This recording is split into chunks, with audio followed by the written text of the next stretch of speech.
ये वो दौर था जब मिस्र की सरजमीन पर फिरौन का राज चलता था।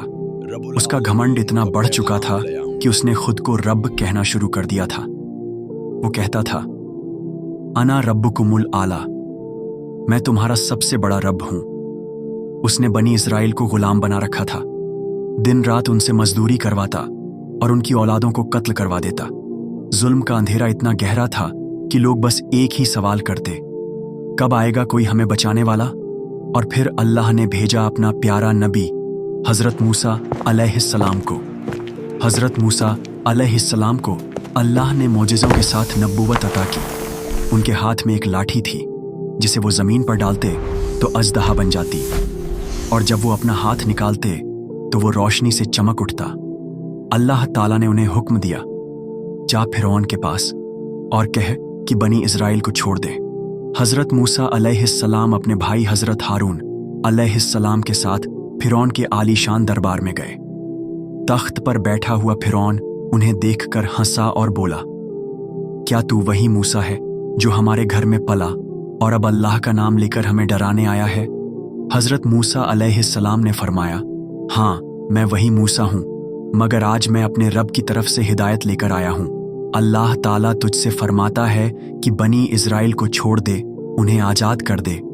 फिरौन ने तौहीन करते हुए कहा, कौन है तेरा रब ऐ मूसा? हज़रत मूसा अलैहिस्सलाम ने जवाब दिया, मेरा रब वही है जिसने हर चीज़ को पैदा किया, जिसने इंसान को सीधा चलना सिखाया, जिसने आसमान से बारिश उतारी, जिसने दिलों में सोचने की ताकत डाली। फिरौन गुस्से से कांप उठा। उसने ऐलान किया कि वो हज़रत मूसा अलैहिस्सलाम का मुकाबला करेगा अपने जादूगरों के साथ। एक दिन मुकर्रर किया गया। शहर के खुले मैदान में बड़ा मुकाबला होना था। लाखों लोग जमा हुए। एक तरफ फिरौन के सैकड़ों जादूगर, दूसरी तरफ अल्लाह के नबी। जादूगरों ने रस्सियां और लकड़ियां जमीन पर फेंकी, वो सांपों की तरह रेंगने लगी। लोग डर गए, मगर हज़रत मूसा अलैहिस्सलाम का दिल बिल्कुल मुतमिन था।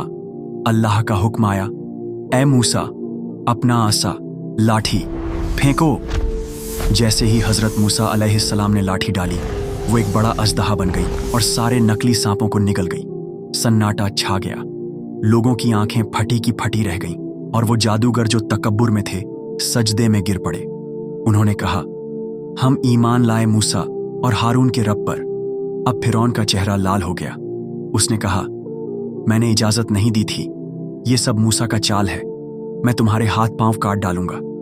मगर जादूगरों ने जवाब दिया, तू जो चाहे कर ले, मगर अब हम हक को पहचान चुके हैं, अब हमें सिर्फ अपने रब से डर है। फिरौन का जुल्म और बढ़ गया, मगर हज़रत मूसा अलैहिस्सलाम ने बनी इस्राइल को सब्र और नमाज की तालीम दी। अल्लाह ने मिस्र पर अजाब भेजना शुरू किया।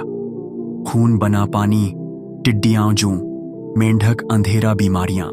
हर बार फिरौन कहता, ए मूसा, अपने रब से दुआ कर, मैं जरूर छोड़ दूंगा, और हर बार वादा तोड़ देता। आखिरकार अल्लाह ताला का हुक्म आया, ए मूसा, मेरी कौम को लेकर मिस्र से निकल जाओ। हज़रत मूसा अलैहिस्सलाम ने बनी इस्राइल को रात के अंधेरे में निकाला। जब सुबह हुई तो सामने समुंदर था और पीछे फिरौन की फौज। लोग घबरा गए, ऐ मूसा, हम तो पकड़े गए। हज़रत मूसा अलैहिस्सलाम ने फरमाया, कल्ला, हरगिज नहीं, मेरा रब मेरे साथ है, वो रास्ता दिखाएगा। अल्लाह का हुक्म आया, अपना असा समुंदर पर मारो। हज़रत मूसा अलैहिस्सलाम ने जैसे ही लाठी मारी, समुंदर दो हिस्सों में बंट गया। बीच में सूखी जमीन निकल आई। दोनों तरफ पानी दीवार की तरह खड़ा हो गया। बनी इस्राइल उस रास्ते से गुजर गए। जब फिरौन और उसकी फौज उस रास्ते में उतरी, अल्लाह का हुक्म हुआ, अब समुंदर वापस मिल जाए, और समुंदर की दीवारें टूट पड़ी।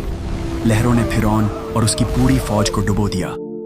जब मौत करीब आई तो फिरौन ने कहा, अब मैं ईमान लाता हूं मूसा और हारून के रब पर। मगर अल्लाह ने फरमाया, अब जब तुझे मौत दिख रही है, अब तेरा ईमान कबूल नहीं। और फिर उसकी लाश को समुंदर ने किनारे उगल दिया ताकि वो क़यामत तक इंसानों के लिए इबरत बन जाए।